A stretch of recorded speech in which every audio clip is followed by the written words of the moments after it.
There are days when things just seem to be going right, and there are days when things just seem to be going wrong. And then there are other days when this shadow seems to cover our entire lives, and things seem to just stop dead.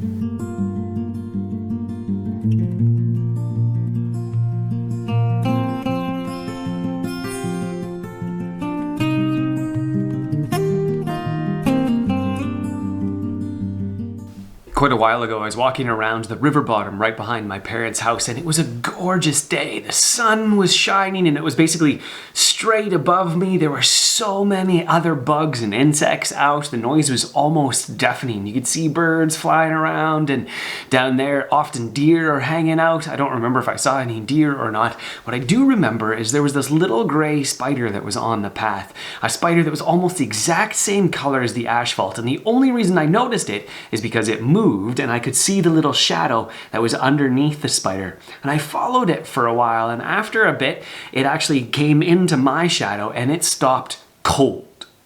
Now, we all know about the deer in the headlights thing, right? How a sudden burst of light can cause an animal to stop. But this is the first time I had encountered something where a shadow passing over an animal caused it to stop in its tracks. And of course, being a pastor, it started to make me think about our spiritual lives, how there are moments in our lives when things are going well, things are going great, and life seems to be going along amazingly, and then suddenly something happens, a shadow of pain or addiction or shame from something that happened in our past, or guilt from being caught out in something, or the death of a loved one overshadows our life, and we stop, and everything around us seems to stop. And then all kinds of things might start to surface within us. Doubts and worries and fears that maybe we had put to bed a long time ago start to come back to us. And we start to realize and question and have all kinds of different struggles in our lives. And I wonder sometimes if that's how John the Baptist felt at the end of his life as he's stuck in prison.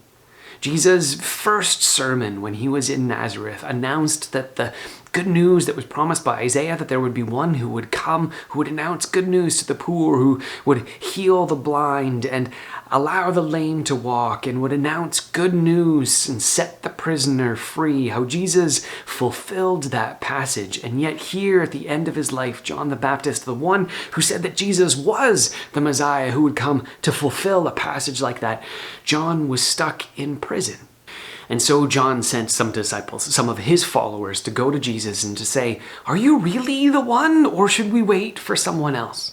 And what I love about this question is it reveals the doubts and the worries and the concerns that even someone like John the Baptist had. And so it validates the things that I have and the things that I worry about and the questions and the concerns that I have. But Jesus gently refocuses John, takes his attention away from himself and focuses it on these other things. Jesus says, look around you. Look at what's happening. The blind are receiving sight. The lame are walking, and good news is announced to the poor. And even though the prisoner is not being set free, even though John is not being set free at that particular moment, didn't mean that Jesus wasn't the Messiah.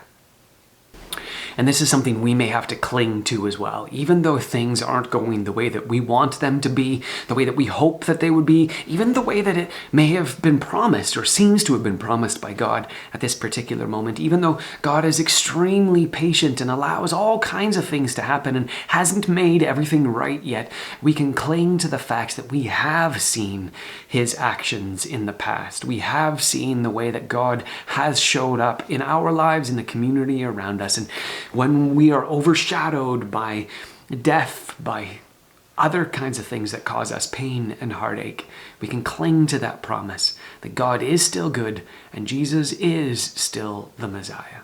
And so if you are wrestling with this today, take heart to know that even someone like John the Baptist also had questions, also had doubts, and also had concerns, and yet he was able to still cling to the fact that Jesus was the Messiah.